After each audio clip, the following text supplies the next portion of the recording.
Okay, wonderful. We're going to get started. So thank you everyone for attending our first age-friendly capacity building webinar today. And this webinar has just been opened up to communities that are receiving Stream 1 funding through the UBCM Age-Friendly Community Grants this year. So I think we sent out invitations to about 15 different communities across the province. It represents... Oh, could I just get you to hit *6 again, just as a reminder there is something going on the line.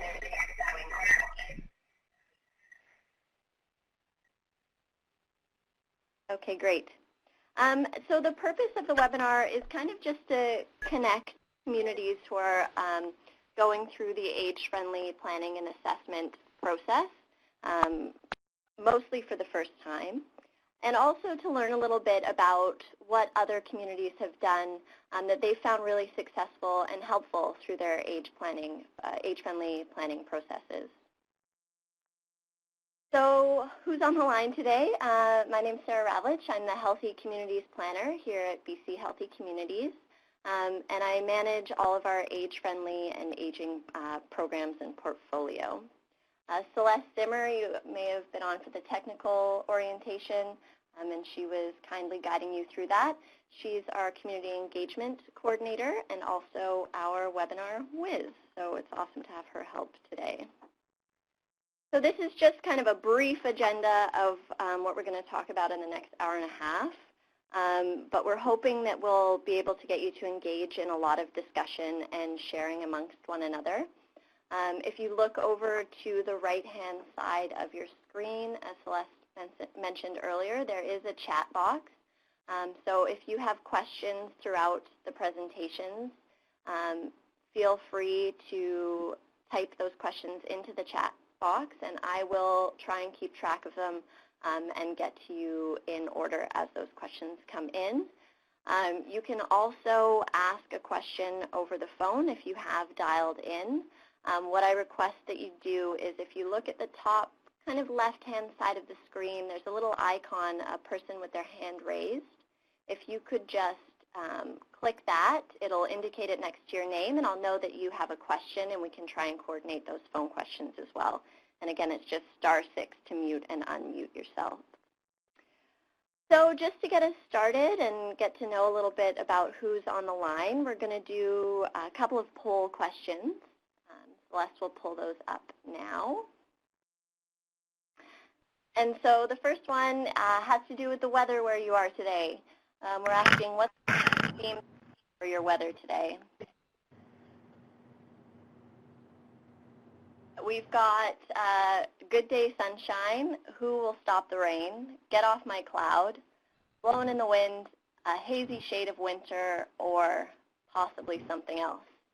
I know we've got some folks on the phone that can't see the polls. What's it looking like for you today? In Cranbrook, well, 0 and windy out of the south. So. Oh, not too bad then. Nope. Nice. Okay, great. We'll close that poll off. Looks like it might be sunny for most people. That's great. Okay, Celeste, I think you have another question as well. This is just asking where everyone's located so we can see where we are. We know we've got some folks in Cranbrook. Looks like Castlegar is on the line, Richmond, Osoyoos, Kitimat. Got folks here in Victoria. So pretty good spread. That's awesome. Got another one there, Celeste, too.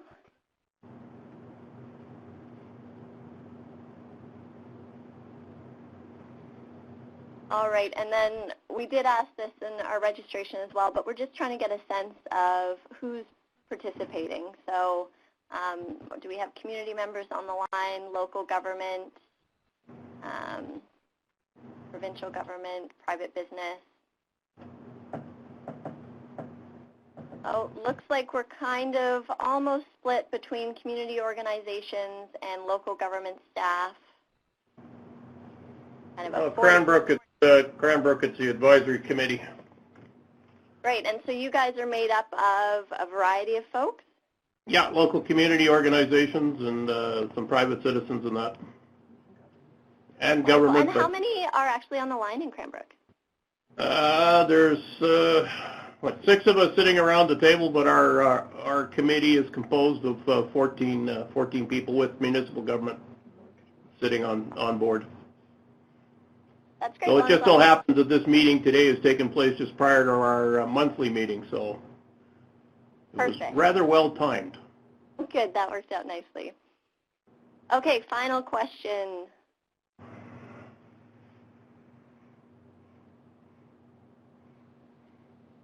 Just wondering, how long has your organization or your local government, depending on where you're coming from, been working on building capacity around healthy aging? Is this a totally new initiative for you, or something that you've been working up to for quite a while now?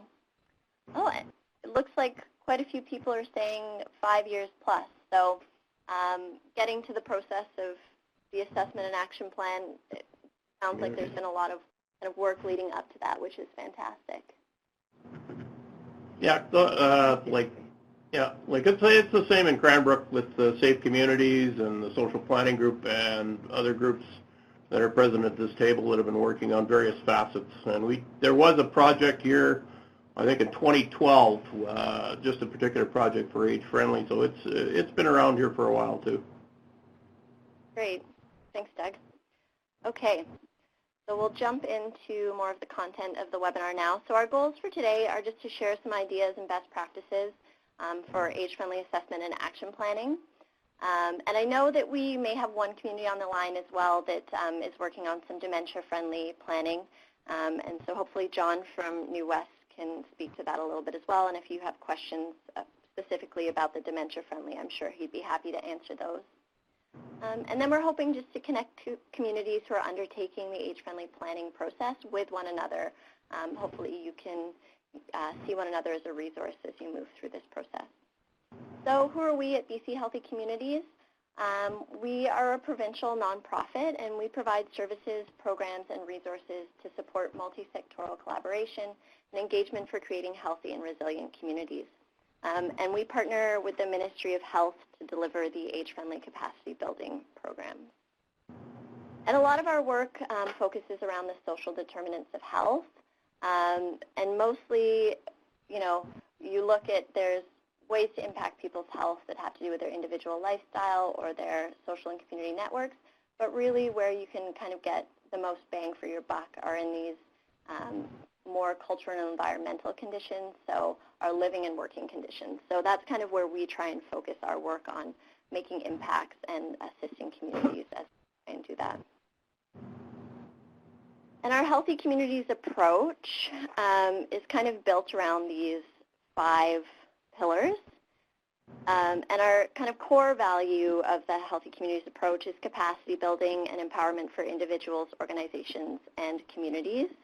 And again, we try and address multiple determinants of health, so those social, economic, environmental, and physical kind of impacts. And so our 5 strategies, you can kind of see them up there. Community engagement, having a lot of multi-sectoral collaboration, we put a lot of focus there.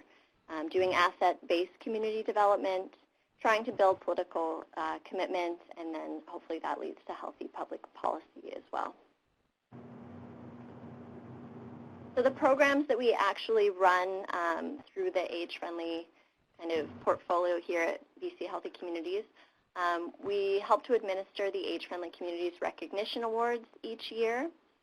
We also, like this webinar, provide age-friendly capacity building support.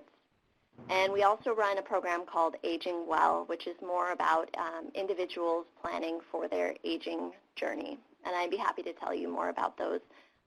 You'll see my phone number at the end of the webinar today, and you can always give me a call and ask me anything about any of those. So just a quick kind of overview of, this is the World Health Organization's definition of what an age-friendly community is. So it's the physical, social, and political environments that support people of all ages in meeting their daily needs. And that means accessible infrastructure, housing, transportation, programming policies, and services that enable independence in seniors and people living with disabilities. and that allows them to enjoy a level of autonomy in their lives. So that's everything for me kind of to start us off, and we're going to jump into our first presenter, John Stark, who's the Acting Manager of Planning and the Senior Social Planner for the City of New Westminster. In his latter role, John is responsible for such diverse areas of age and ability-friendly communities, housing and shelter, multiculturalism and intercultural relations, and poverty reduction and food security.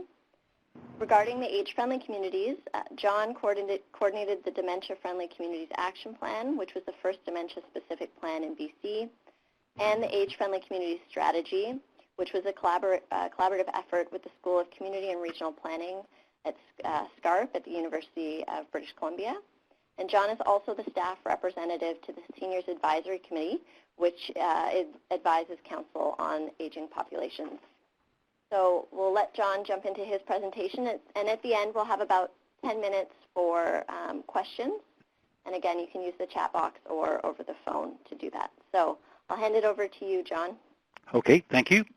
I'll start by just giving an introduction of New Westminster, just in case you're not familiar. So New Westminster is centrally located in Metro Vancouver. It comprises about 15.6 square kilometers and has a population of about 72,000. So we're a really small municipality geographically, but we have a large population, so a lot of our development is going up. New Westminster is also the oldest city in Western Canada and is characterized by steep hills which slope down to the Fraser River. And of course, if when we're thinking of an elderly population, mobility limitations are a consideration, so we definitely have a number of challenges.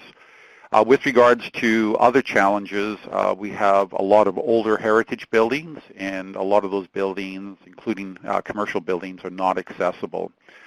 So again, how do we create an accessible environment when we have an older city and older infrastructure?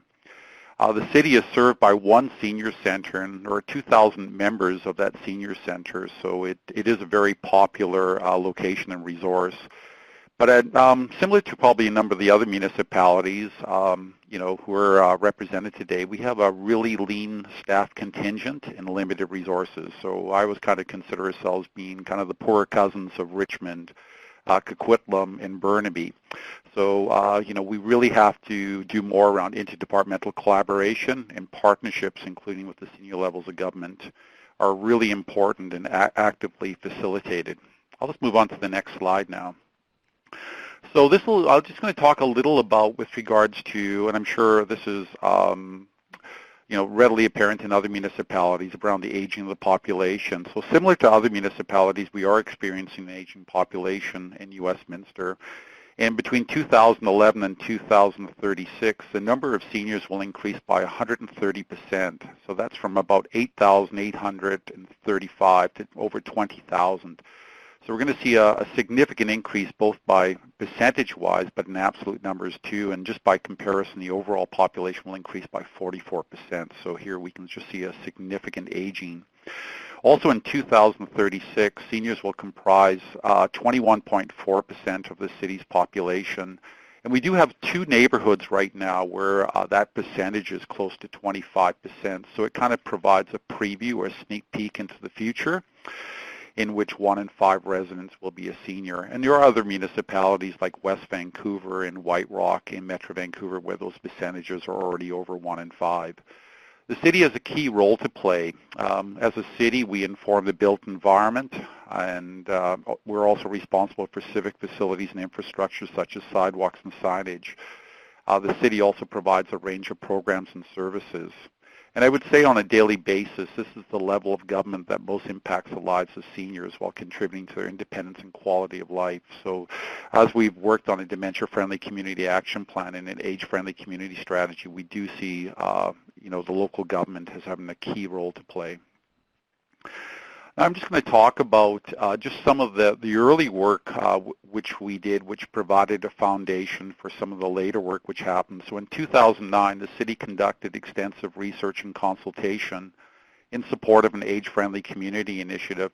And as was alluded to earlier, we did use the World Health Organization's Global Age-Friendly Cities Guide. And we retrofitted the guide, but it did act as the basis and was a really important resource. And this work was coordinated by myself and informed by the city's Accessibility and Seniors Advisory Committee. So we do have those two committees, and they are an incredible resource, and they have community volunteers who are represented on those committees. And both committees have a counselor, which I think is really important, so they have a champion within council to bring forth some of the initiatives that are discussed.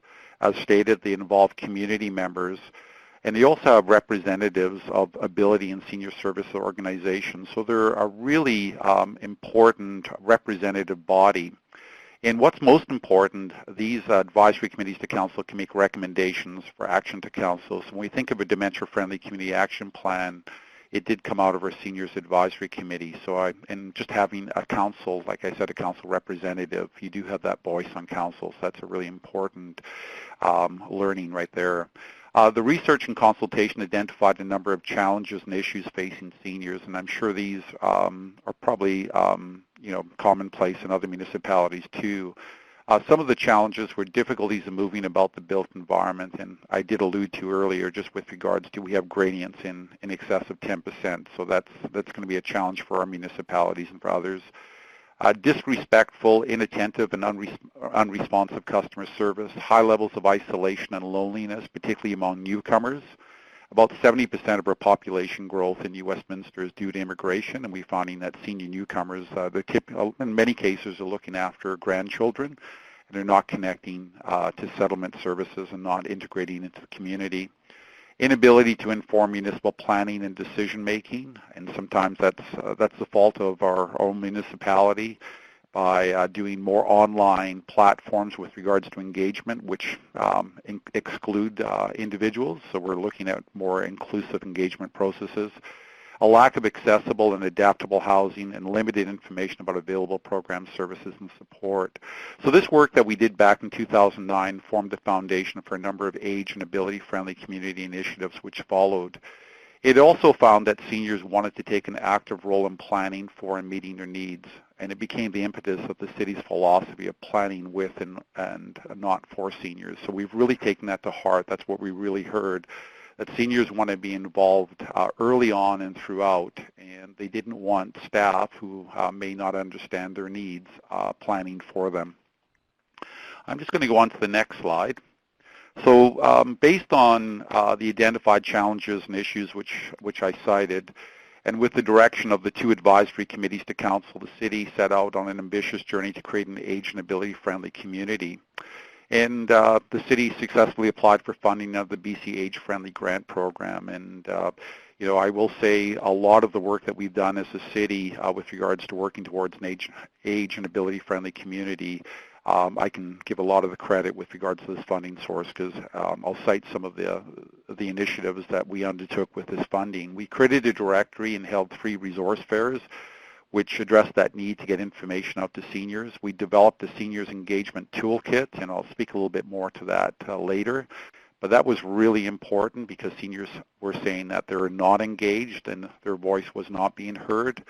We implemented a mobility assessment project which looked at how we can better navigate the built environment, but more importantly, overcome some of our topography. And we prepared a dementia-friendly community action plan, which was stated earlier. That was the first of its kind in British Columbia. So with regards to these initiatives, seniors took a central and direct role. For example, seniors not only conducted research and facilitated consultation in support of the Seniors Engagement Toolkit, but they also hosted city staff orientation and training sessions, which was the first step to implementation. So it was the seniors and not our human resources that actually engage staff with regards to how to better engage seniors. City staff and seniors with the experience gained and the knowledge generated created an adaptable housing policy. So currently 40% of all of our single-story multifamily housing is adaptable in the city, and we're looking at increasing that percentage. We developed a business initiative so businesses can better meet the needs of seniors, and an inclusion project with regards to Century Health so we could better integrate newcomers and others. All of these initiatives were done in-house and without senior government funding. Again, partnerships were key as we partnered with the Urban Development Institute, the Century House Association, which was our senior center, and the Chamber of Commerce, and they all played really important roles. So reaching out to and engaging others is really important to make this work happen. I'm just going to move on to the next slide. So there are a number of factors that have contributed to the city's success in creating an age and ability friendly community. I'm just going to highlight some of these factors. Documenting demographic shifts and needs related to an aging population and emphasizing the urgency of the situation and need to commence planning and action. So I have brought reports over the years to council talking about the aging of the population, and I think they've been surprised, just the 130% increase, and also that it's far more efficient to implement infrastructure and programs and services that take those demographic shifts into consideration rather than trying to retrofit or create new programs after the fact. I've talked about this involving seniors in plan development and implementation, thus enabling them to take ownership and expect accountability. And I will say our seniors in the city have taken ownership over these initiatives, which is really important. It also shares the responsibility with regards to staff, and we have a really strong volunteer contingent at our senior center. Establishing advisory committees to council which are mandated to address age and ability considerations. And I did reference to the accessibility and seniors advisory committees. And having council representation and senior staff representation on those committees is really important because you need champions both in council and at City Hall. Including age and ability friendly community planning within the larger municipal policy context. So we've included age and ability friendly community goals and principles within our official community plan and our master transportation plan, which gives them a life outside of both our age-friendly community strategy and dementia-friendly community action plan. And the staff, it allows us to make a case for funding, and also it informs our work programs. Incorporating age and ability-friendly community planning within the job description and work program of myself, and we've also more recently, we have a planning analyst who's taken on some of this responsibility too. And this really helps with regards to coordination and, more important, accountability. Capitalizing on funding and partnership opportunities, including BC Age-Friendly program grants. Informing and involving council, enabling them to take ownership. And I'll talk to this in my next slide, but I think it's really important that council's on board and they're fully supportive. The next two are celebrating seniors and their accomplishments, and we do that through a seniors festival and volunteer fair where we talk about all the things we've done both as a municipality, but with regards to the involvement of seniors. We celebrate that, we highlight it, and I think that's really important because sometimes we just do the work and we never sit back and look at what we've accomplished and recognize it. And seeking official recognition. And as a city, we did a lot of this work in 2009, but we've just recently completed our age-friendly community strategy, and we will be seeking official recognition. So I've got two more slides. I'm just going to go on to the next slide, which is just looking at a success story. So with regards to our dementia-friendly community action plan, a really important first step was that the Alzheimer's Society of BC offered the opportunity for New Westminster City Council to become the first dementia-friendly city council in BC. And this was accomplished by a council participating in the Dementia Friends training workshop. And counselors, including senior management staff, learned how to recognize the signs of memory problems and how best to support community members. They were also provided with background resources in creating a dementia-friendly community policy.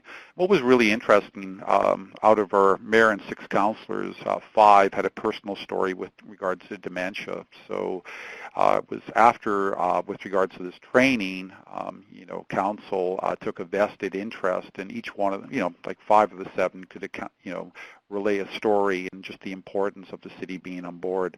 So this recognition and information, including with council and senior management, has assisted with plan implementation.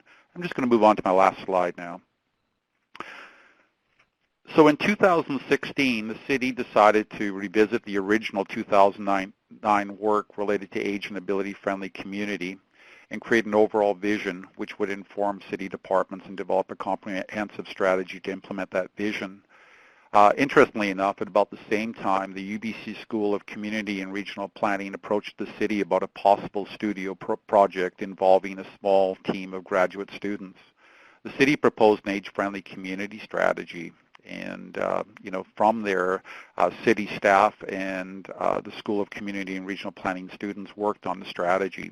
And the students did an incredible job. They conducted the majority of the research and consultation, and regarding the consultation, they involved 150 seniors through a survey, through open houses, through meetings, through going to the Seniors Festival, so different ways of connecting with seniors. They also conducted key informative interviews with city officials, so with regards to transportation, planning, parks and recreation, public library, and got their views with regards to what actions would they see as being necessary to work towards an age and ability-friendly community. And they also talked to representatives of senior-serving organizations. And the Seniors and Multiculturalism Advisory Committees were integrally involved, as were council members. So council members, including the mayor, were also interviewed by the students. What was really interesting about this is seniors commented on the enthusiasm of the students and the uniqueness of this truly collaborative and intergenerational studio project. So I think that was really important. With regards to just involving the students, they had a lot of enthusiasm, and they were also gaining skills and credit and building a new generation of planners, who are going to be very vested in age and ability-friendly communities. So regarding the strategy, we'll guide the city in the next 3 to 5 years and will be the impetus for future age and ability-friendly community initiatives, enabling the city to prepare for and better meet the needs and demands of an aging population. So, if you do have post-secondary institutions within your jurisdiction, I think there are some opportunities, either through coursework or even the potential with regards to intern students to work with those institutions. So I'm going to leave my presentation there, and I appreciate you taking the time to listen to it. Thank you. Thank you, John. That's great. Wonderful snapshot of all of the work that's been happening in New Westminster. Okay, so we'll now open the line up to questions for John regarding some of the work that's happened. You can either use the chat box, or if you raise your hand, we can get you over the phone as well. And then I know folks in Cranbrook, if you have a question, please feel free to jump in, because we can't see you on the online platform. And Celeste, I'll just remind you, I can't see the chat box for some reason on my computer, so I'll have to be, the question will have to be verbal for myself. That's fine. We can read it, yep, it out. Sure. Okay, thank you.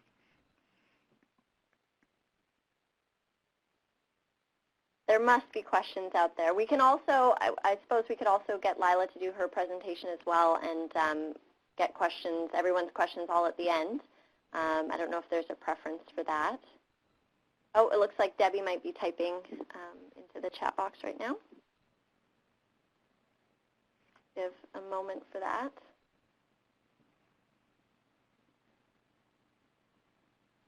I know Kitimat has had some questions for us about the engaging businesses, so I wouldn't be surprised if they have a question about that as well. Okay, here we go from Debbie. Debbie asks, any suggestions on ways to engage mayor and council when they do not have a personal connection with dementia? So I think, I think having a relationship with the Alzheimer's Society of BC is a really important step. It was a really important learning process for me. They do have a guide with regards to dementia-friendly community guide. It's a municipal guide, so I think there are some really good ideas within that guide of how to engage not only council but senior management and staff. I think, a really important part for us in New Westminster was to get the stats, and we worked with Fraser Health, but that would, you could work with any health authority. And what we found out that we had close to 1,000 people with dementia in New Westminster, and that number was going to more than double over the next 25 years. And, from a council perspective, and we talked about how municipalities can play an important role. And, and just with regards to sometimes it doesn't have to be a direct experience with your council. Our mayor is probably he is the youngest mayor in Metro Vancouver, but he also talked about his grandfather who had dementia. So I think, the other thing I'll just highlight too, we brought out Jim Mann. Jim Mann is the spokesperson for the Alzheimer's Society of BC. And, he came out and he spoke to our council and to our seniors advisory committee just about, his personal struggles with regards to trying to live independently in the community. So he provided a face. He talked about his struggles and about what municipalities could do. So even if a council did not have a personal connection, he definitely made it personal. Great. Thanks, John. Okay, we also have a question from Nancy. She asked, John, do you have any recommendations for a seniors engagement toolkit? Well, as a city, we do. We have it online. We have a seniors engagement toolkit, and actually, like I said, it was the seniors did the research. We looked at other jurisdictions. There wasn't a lot of examples within Canada. It was interesting, Australia, the UK, Scotland, they seem to have a lot more, templates which you could use. But we did, I think we did a really good job of pulling it together. We are using it as part of our staff orientation, which is really important. Staff are provided with a copy. We've recently engaged a public engagement specialist, and they use that guide.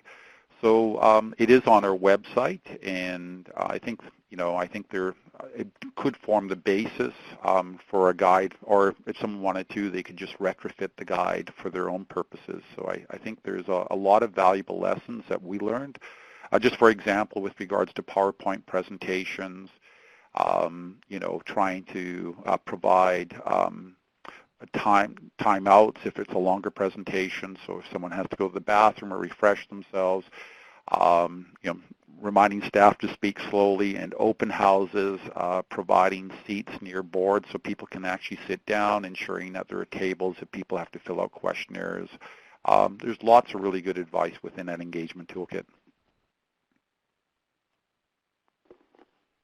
Great, thank you. And we can also, what we'll do is after the webinar, because it is being recorded, we'll send out the webinar, but we'll also send out some resources to all of the participants as well, and we'll be sure to include New Westminster's kind of engagement toolkit that's up on their website as well. So you all should have that to refer to if you like.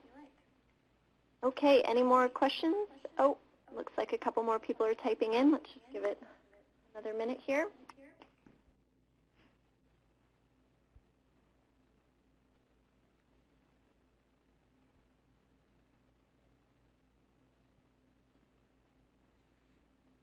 And if you're on the phone, you can also just speak your question as well if you just hit *6. Okay, we've got Gerald asked, what other issues became evident other than dementia? Okay, so as noted, we did do some previous research in 2009, and that formed the basis for a lot of initiatives. So, with regards to some of the issues around the built environment, we've actually looked at enhancing our signage in the city, looking at ensuring that there isn't too much signage, that the signage that's there is clear. It's, I think also as we got newcomers from different countries coming in, we're also looking at ways of conveying information through symbols as opposed to words. I think the other thing I talked about, we did a business initiative, and we did that with the Chamber of Commerce. So we did presentations, breakfast meetings to the Chamber of Commerce, and we also had seniors go into businesses and using a guide that was developed by the provincial government with regards to a small business, age-friendly small business guide, and they also provided valuable information. And I did talk about some of the others with regards to trying to work towards adaptable housing. Seniors were involved in that work, and I think that's really important because it allows people to live more independently. So we have enacted 40% of our single-story multifamily housing being adaptable. and we're looking at increasing that percentage. So I think as we went through, we did, I think a really important part here was really to listen to seniors, to listen to their concerns, and then with them develop strategies that address those concerns. And, and I think the one thing that we were probably missing was that overall vision, which we've worked on more recently, and which most of the municipalities who are participating in this webinar are working on now. Great, thanks, John. And it's wonderful to hear kind of how key seniors were to kind of a lot of these initiatives and providing those solutions. That's fantastic. Okay, we have time for one more question, I think, for John. Joanna's asking, she knows that the City of Vancouver and North Vancouver have also recently done dementia-friendly planning. Did they use New West Plan as kind of a foundation for theirs, or have they been doing something different? John, do you have any idea about that? Well, I will say the City of Vancouver had actions related to dementia as part of the age-friendly community strategy, and that actually preceded the work that we did in New Westminster. When I talk about our dementia-friendly community action plan, it was the first dementia-specific plan. So we, with regards to the City of New West, we haven't had as much communication with the City of Vancouver, but with the North Shore, I was invited to come out and speak to our work in New Westminster around dementia-friendly community planning. And I believe that they used our plan with regards to a starting point with regards to theirs, and there are some parallels between the two plans. So, I think there is a basis now if someone's looking at a dementia-friendly community action plan between the North Shore, and I believe that Burnaby is looking at this too, and Vancouver, that there is a number of plans that have been developed which could act as a foundation or a template with regards to, your own plans. Great. Okay, thank you. So we'll move on to Lila's presentation now about the Village of Fruitvale. And Lila is the newly retired CAO of the Village of Fruitvale, so we really appreciate her joining us on the webinar today. And I'll also, just so everybody knows, there was a little bit of technical issues with Lila, so I will be advancing slides for her and those types of things, so just bear with us if there's any delays there. So Lila has worked in the municipal administration field in Ontario and BC for over 35 years, recently retiring as of January 2018 as the CAO of the Village of Fruitvale. Throughout her career, she has been involved in community development work, volunteering, and social initiatives. She currently serves as the president of the Community Skills Center, serving the Lower Columbia region, as a director on the Lower Columbia Affordable Housing Society, and secretary/director on the Beaver Valley Dynamic Aging Society. Lila has been instrumental in developing and implementing the age-friendly program in Fruitvale and Beaver Valley over the last 8 years, and considers her involvement in it as one of the most satisfying of her career. So I will hand the line over to you, Lila, and just let me know as you want me to advance your slides. Well, Sarah, thank you very much. I now have the little arrows on it, so I can advance the slides myself. Can you hear me? Wonderful. Oh, good. Okay, wonderful. Yep. Okay, in that case, we'll get going. No, we're having a hard time hearing her here. Can't hear it all. Okay, let's try volume. Did that work any better? Is the volume any better? Yeah, that sounds good to me. Yep, we're getting some yeses in the chat. Yeah. Okay. If not, I can move it a little bit higher. Okay, good. No, I think that's good. You can go right ahead. Okay, good enough then. Interesting, listening to John's presentation, we couldn't be more different as a community if we tried really physically, other than we share hills. We're a very small rural community in the Kootenays, 2,100 approximately, and very simply we sort of started to grow this program. And just as a thing, just a little bit of a background, none of our program would have actually happened without all of these people or all of these groups being involved over the years. So we have experienced a really large level of success, but it is to do with all of the area, not just us. I'm going to give you a little outline of where we're going to go with this. I'll give you a timeline of how long it's taken us and what part the age-friendly grants have played in this. And then the first steps we took in planning and how the community involvement piece fit in. And then how we actually got the seniors engagement, and then the implementation of the program that we've been doing.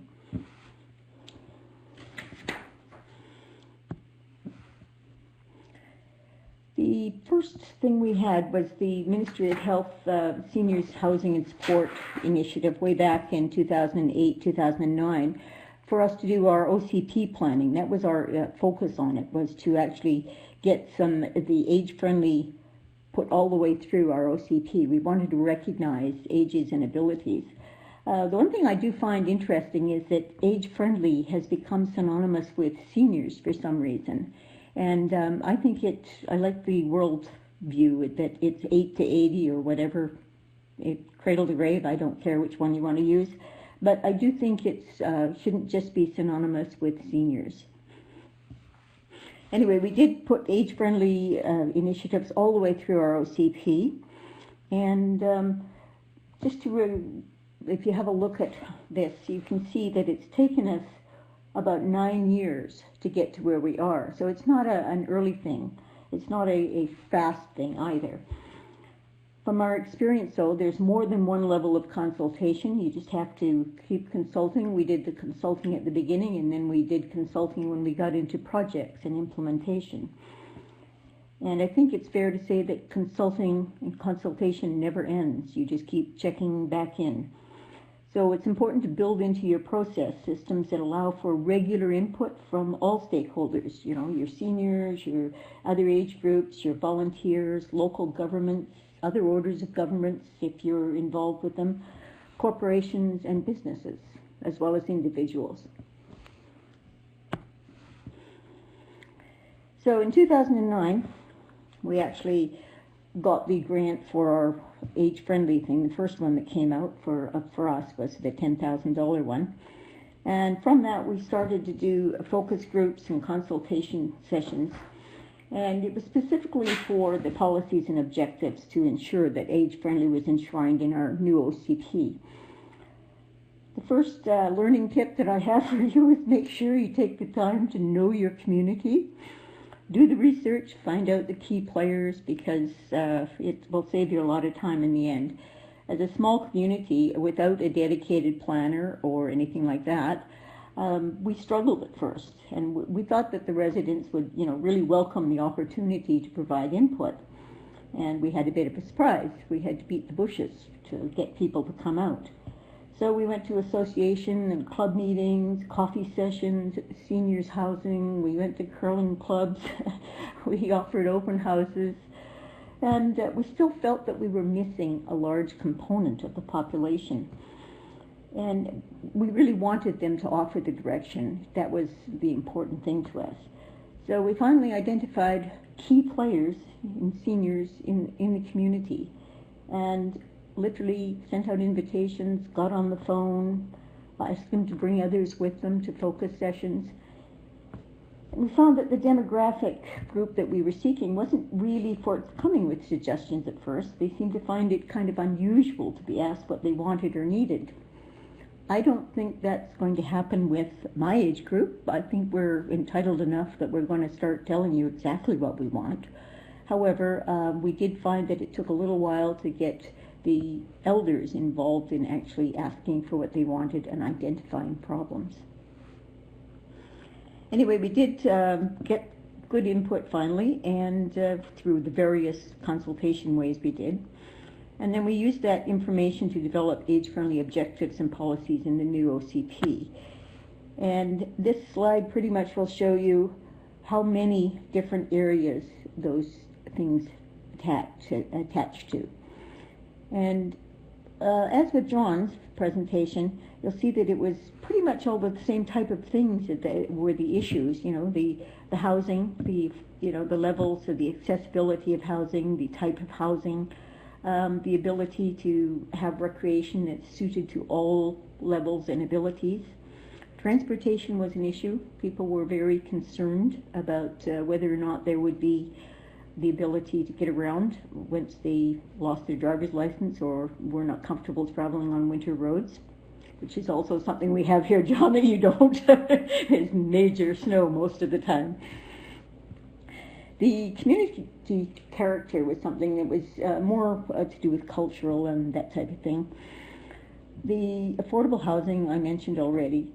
The health services, we're very fortunate in that we do have a lot of health services here, so that wasn't so much an issue as making sure that it was continual, that it was maintained. But other than that, it was built environment is a big challenge, and we're an older community, a lot of older type of structures, so built environment is an issue for us. And of course the hills are another issue.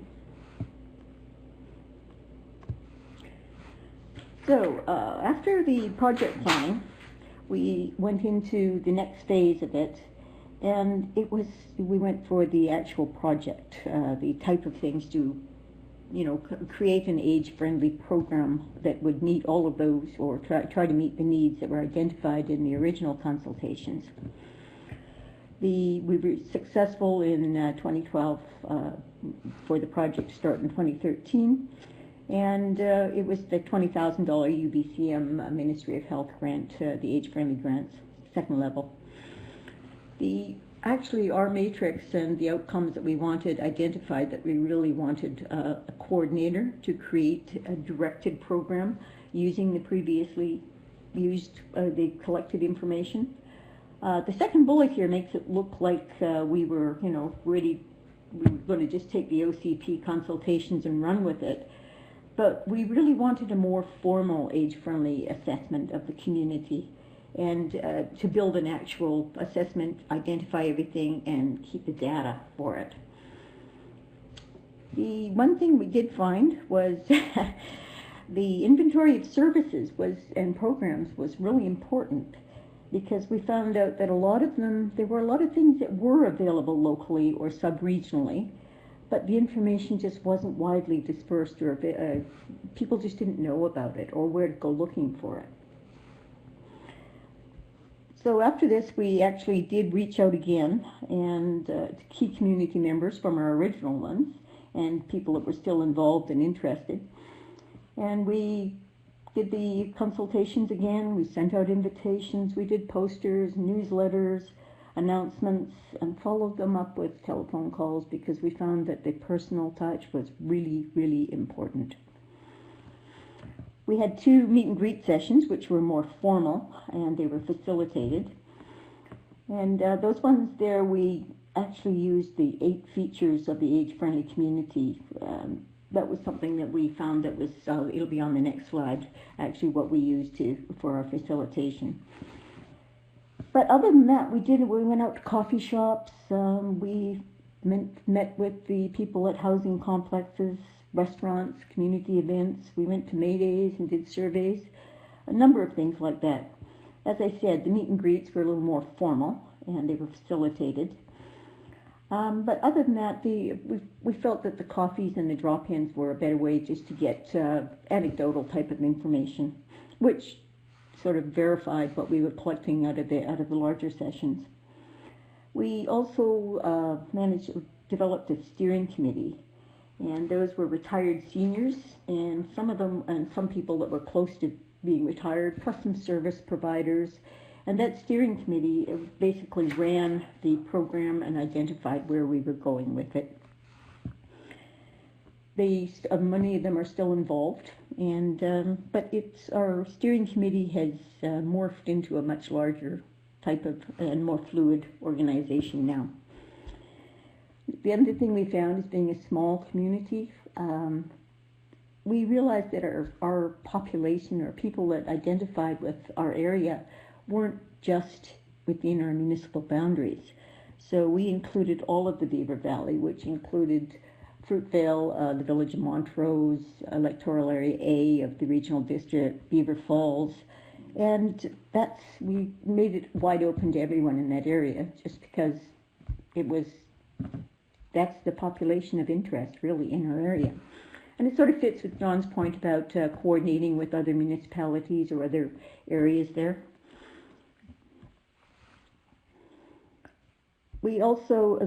This is what I was mentioning, we used the AgeFriendly Rural and Remote Communities Guide, which was published by the Healthy Aging and Wellness Working Group of the Federal, Provincial, and Territorial Committee of Officials. I've put a link there that you'll get on the other thing, but that's what we used for our facilitated sessions, really. It had 8 really good focus areas, and we used it for the basis to elicit the information that we were hoping to get. There's a huge amount of helpful information available on the province's website, and I'm sure that Sarah will be sending out a lot of the links for it on afterwards. The initial programs that we developed were from the consultations and from the steering group, the steering committee. A lot of them were sort of passive, like bus tours, local train rides, crib club, transit familiarization. We were trying to get people using the transit system, and luncheon outings, social type things. The active ones were all to do with exercise and active, healthy living. And walking groups, the walking groups are still going, and we now have a gym as well. We did discover we have a seniors calendar, and we discovered that we really needed to do some broader information in there. We included information from all of the groups and organizations that might organize events or things for seniors in the area. There's also a little information blurb on one side of the page, and we send it out by a mail drop. And we kind of find out that very simply everything that seemed to be available by computer, and there was a large segment of our seniors that weren't using computers, so that was interesting. So we still rely on the written thing as well. We also created a handy person resource list. This seemed to be something that seniors felt that they really needed, something where people could look up where they could get various services, where they could get handymen that could come to the house and that were vetted or had seniors discounts or whatever. The personal health journal was another thing that the seniors identified that they wanted. And it was very simply, it's a little flip book, and it has all the information on their services, has some part in the back so they can jot down their medications or take it to their doctor's appointments. It was something that the doctors and the pharmacies and various groups got on board with. And at the end of our first year, we were sort of thought, oh, wow, well, we've got a little bit of money left over from the various donations we'd received and that. So we thought, well, we'd just have a luncheon and celebrate, where we got to. Well, I hardly advise adding food to anything that you do because we now have regularly monthly luncheons that quite often are 175, and at Christmas time they can go up to 200. And that's just a free drop-in luncheon that we do every month. And provide the recipes for the things. Mostly a social occasion, and it's really, really welcomed by the seniors. We did find that loneliness was an issue for a lot of people, the social inclusion part, especially if they had lost a partner. We were lucky enough to get the seniors coordinator position incorporated into our recreation program. We actually have a regional service with, Montrose, Fruitvale, and electoral area A of the regional district are the members of this regional recreation service. And I can't stress how important it is to include the other local governments in the whole process, because that's how we ended up getting this seniors coordinator actually funded for the salary and a few of the, operating costs and that. Having the champions at the political level has been really important. If you can get committed funding through your local government, It makes the sustainability factor a lot easier to manage, especially for small municipalities. I know that the larger the municipality, the more you may have formal money that you can use for recreation. We found that we needed to raise a lot of funds in order to provide the type of services that the seniors wanted. And I think having a local dedicated coordinator is important to get the program really moving well and keep it going. We're really proud of how our program did evolve, and after a presentation at UBCM, we had quite a lot of contact and from other communities wanting information and how we'd done it and all that. And actually, this is a shout out to Sandy McCrate here in the audience. The other areas in the Lower Columbia, other communities, wanted to be involved in the type of program we had. So there was a pilot program created through the Columbia Basin Trust, a study done to see if they could sort of expand on that type of a model. And Sandy McCrate from Castlegar there is the one that wrote the report on that and did the research. So good on you, Sandy.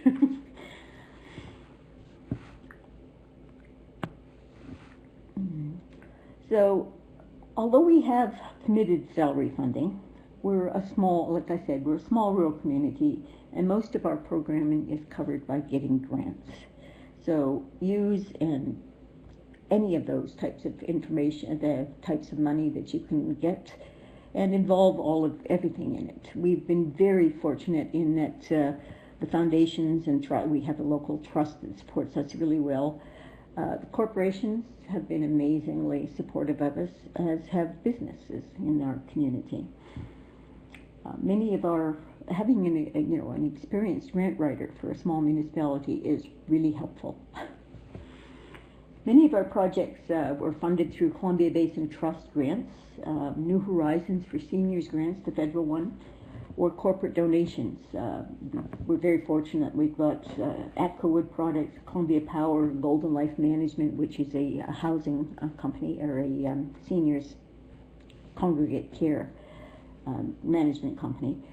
And they have supported us with monetary money, or monetary, not just donations, but also they've supported some of the actual programs.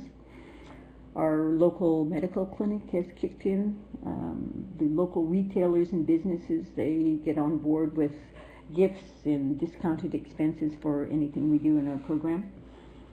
And business and corporations may have varying reasons for support, obviously. Some have dedicated community funding that they use, but others are, philanthropic just because they really, it's part of their corporate ideals. And others feel it's just a good business decision to support seniors because they're a pretty large population group in our area. We're about close to 30% seniors right now. So it's growing fast. So the other thing is volunteerism is really important. For small places, we actually have, I'm sure for any place, but we have a large core of community volunteers. And that includes right from the seniors who volunteer in their own programs to younger people who actually assist in putting on some of the luncheons and other programs, and coordination with our local elementary school who actually provides students to meet with our seniors and do various things with them. We've got a dedicated group of volunteers in the community now, and there are all sorts of, as I mentioned, there are 3 different levels. There's youth, mid-range, and seniors. We continue to consult on and on. Our monthly luncheons are strictly social, but we do have a monthly coffee now. It's just a drop-in morning coffee once a month, and that is actually our steering committee now. Everyone knows that if they will have something they want, or if they want to float a program or an idea, pitch an idea, that's where you go. And we also use that for education sessions if people want to get involved in a certain speaker or something. They are now getting involved in advocacy. They've been working with some health issues and also with driver's license and that type of thing. So we actually use that group as our steering committee, and it's very fluid, but it's got a dedicated group of at least 15 to 20 that show up, and they will pitch ideas. If somebody wants to take them an idea, they will then take it to the group as well. So that's how we do our ongoing program development, is through that. So these are some of the things that we've done since then. These are things that the seniors identified that they wanted to do, and there were opportunities to do them as well through grants and that. But it's our seniors are the ones that set what they want, and it's very important to have it come from the groundswell, not to provide a program and think, oh, this is what they'll want, because really it's a very diverse group and they may want different things. So we've always worked with the same idea as John mentioned from New Westminster, is that it is planning by seniors for seniors, for the age-friendly, the elder stuff. So we have a community garden, which is still going. We had a sharing our roots one, which was to working with the elementary students, and we have a youth group here as well. So it was working with them and sharing crafts and knowledge and that type of thing. Interesting thing came out of that is the elementary school, grades 7, 6s, and 7s, decided to clear driveways and showed up with snow shovels a number of times, which was very nice. So it's built volunteerism with the youth as well. The monthly seniors luncheons are a huge issue, a huge thing, and we have been fortunate to get grants for all those years to keep them going. It's once a month, and the money has expanded as the attendance went up. We also do special events and activities. We've done pop-up bistros and dances and various things. We work with the recreation service on that as well. One of our favorite ones is our seniors gym, which we managed to get with a New Horizons for Seniors grant. And you see the $25,000 there, but I have to tell you that the local businesses and other groups kicked in about another $30,000 on top of that. So we have all the equipment, and we have the gym, and we have the seniors do it's a drop-in. It's free for seniors. You have to register. It's obviously a pass system, and an electronic pass. It's videoed. It's their safety things in place due to the local security company, and the seniors have taken on such an ownership of it. They actually do all their own cleaning, and if it needs, they keep us apprised, or not us, but they keep the village apprised if there's anything that needs to be done, or if they want anything else. We thought it would be about maybe 100 people would be really successful. Well, we have probably about 300 that are using it on a regular or semi-regular basis, and a really dedicated core of maybe 50 that use it just about every day. It's one of those things that we get a lot of calls from other municipalities about. They want to know how it happened, how to get it. So it's been so successful that we are now expanding it. It's going to be double the size. The one thing is that we found, though, is the seniors wanted to have that for themselves. They didn't want to expand it to other groups. There are other gyms in the area. There are other recreation services, but they actually wanted something that was just for them, for the gym. And it's been extremely useful. I think that the health determinants coming out of that are amazing. The medical clinic refers to people to it. The physiotherapists do. They work with us on it. The other thing is partner. I can't stress how important it is to partner with other groups. We, very simply work with the Senior Citizens Association, which has had an expansion of about 40% because of the people getting involved doing things. We also have a new society that was struck, Beaver Valley Dynamic Aging, which basically raises money and supports programs, but it's not just seniors, it's for all age groups. And the Mayday Society has also supported the age-friendly program in both with funding and with assistance and in direction.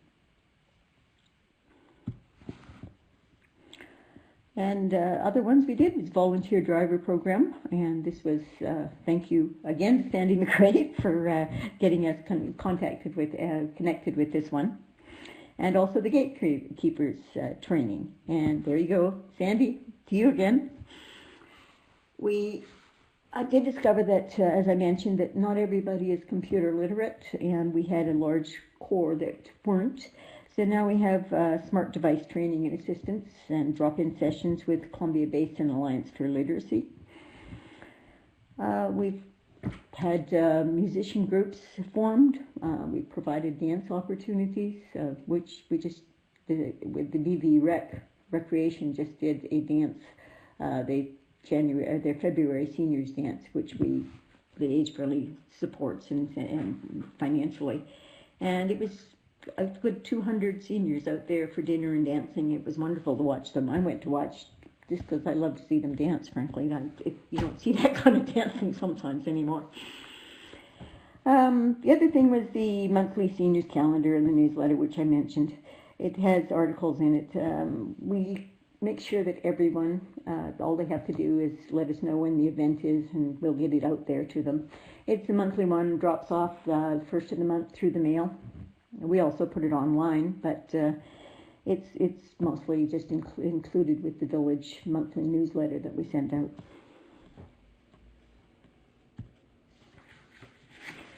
So, some takeaways. This is what we learned. First, know your audience. Take the time to do the research, do the outreach planning before you leap into it. One size doesn't fit all. There is a very broad spectrum of wants and needs and desires, and if you need to just provide things for specific groups, so be it. You know, the more the merrier.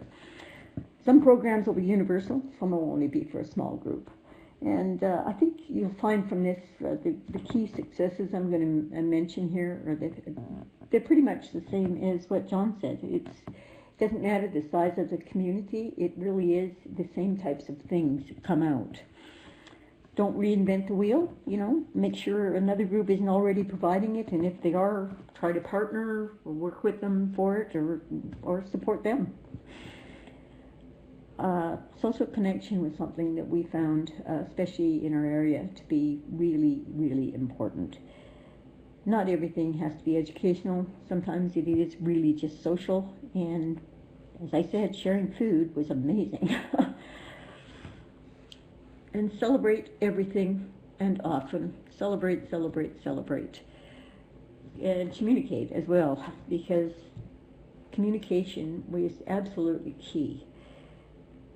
Some people use Facebook, some use websites, some require the written format, but any way you can get the information out, that's what you do.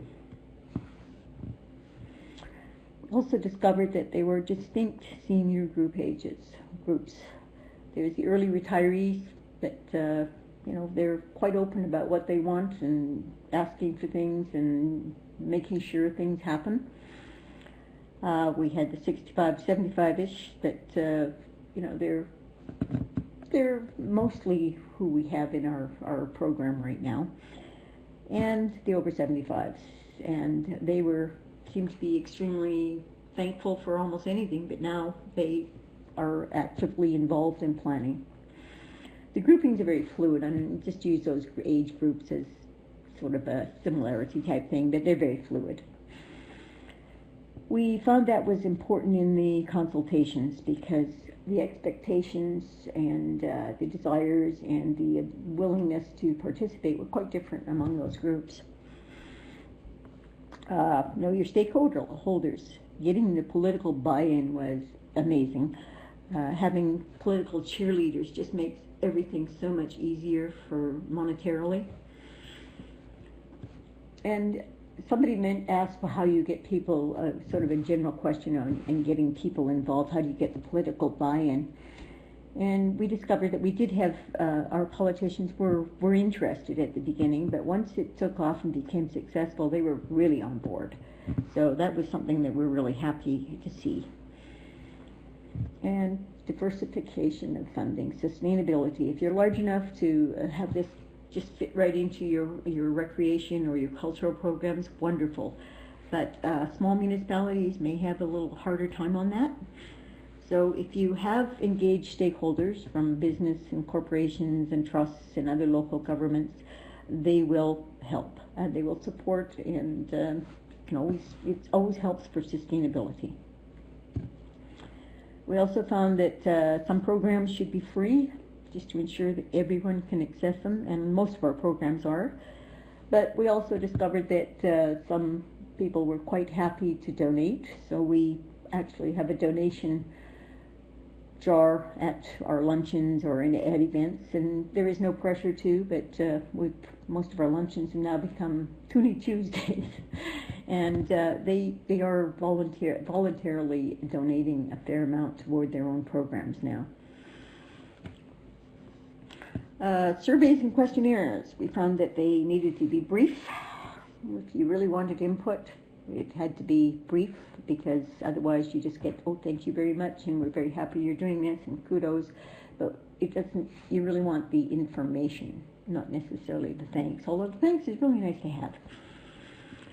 Data. I can't stress how important it is to make sure you keep all of your data.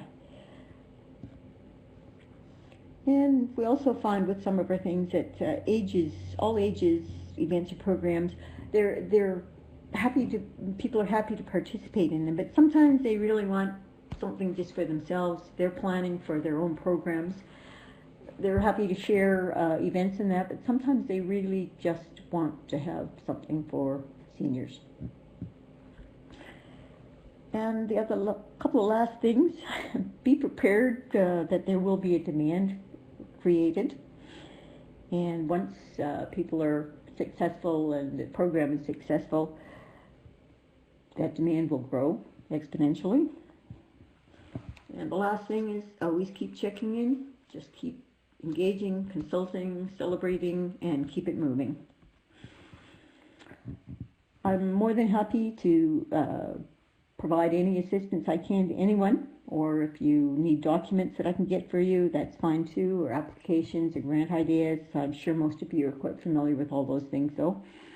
But, and the village, there's contact information for the Village of Fruitvale if you, need some additional information.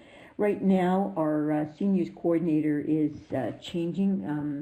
We're going into they're hiring right now for a new coordinator.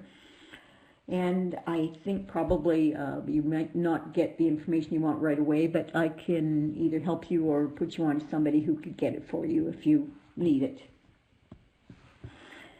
And last of all, thanks to the province, because without them kickstarting this, we wouldn't have gone down this road. That a small amount, that first $10,000 made a big difference and got this off the ground. So anyway, thanks, and questions, anybody? Wow, amazing, Lila. Thank you. I'm always Fruitvale's been able to do but really focusing on the assets.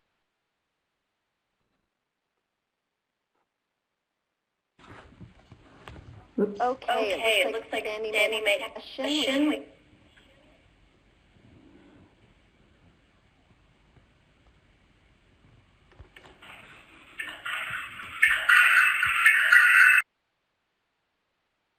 In between questions, because we are getting bounce back from the computer sound as well.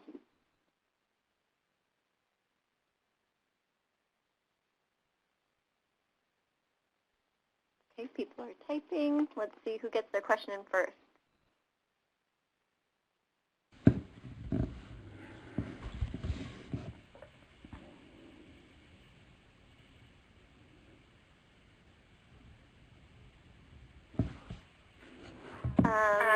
Joanna says, can you please in the credit union regarding the fees? I'm sorry, I've only got part of that. For some reason it kicked out. It's question for Joanna. She says, can you share your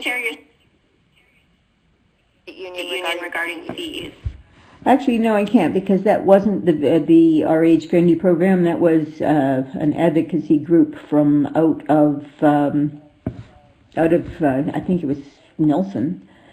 But however, we did get involved in talking with credit union to see if they could do something about fees, about the monthly $2 fee in order to get your statement and that.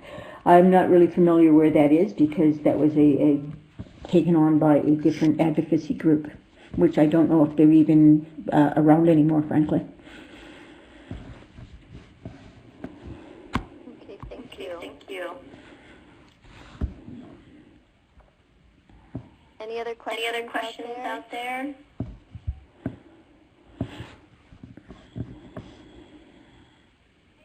I have a question, Lila. I'm wondering, you said that really important, and I'm wondering what you've done with that inventory.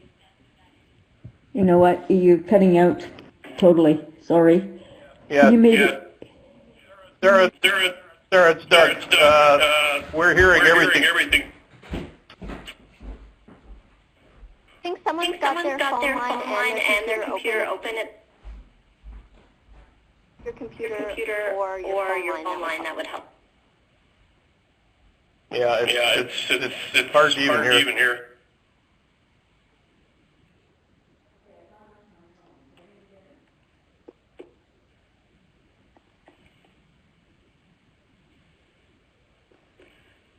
I'm just going to take a moment to mute everybody and go to speak. You'll need to unmute.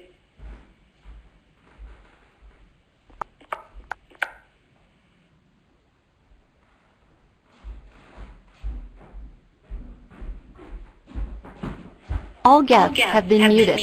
You can unmute your line by pressing *6. Okay, so hopefully that helps. Everyone's been muted now. So when you're going to speak, just hit *6 to unmute yourself, and then once you're done speaking, hit the *6 again so that you are muted once again. Otherwise, we'll get that bounce back from the computer feedback. Okay, so my question, Lila, was you mentioned that having an inventory of the services available in your community was a really important step, and I'm just wondering what was done with that inventory once it kind of was collected. And I'm assuming that your coordinator keeps that updated, but just curious to hear a little bit more about that. It has been updated just last year, but now we are working with the, I think it's, sorry, I'm trying to remember, Fetch, I think it's called. And it's you'll have to hit *6 in order to answer the question. Okay, let's see. Okay, is that working? Okay, we did update the system. We are working though now with Fetch, which is an online run out of the local community services in Trail. But we do have printed copies available at the village office or at our monthly luncheons, or people can phone up and we can refer them to whatever.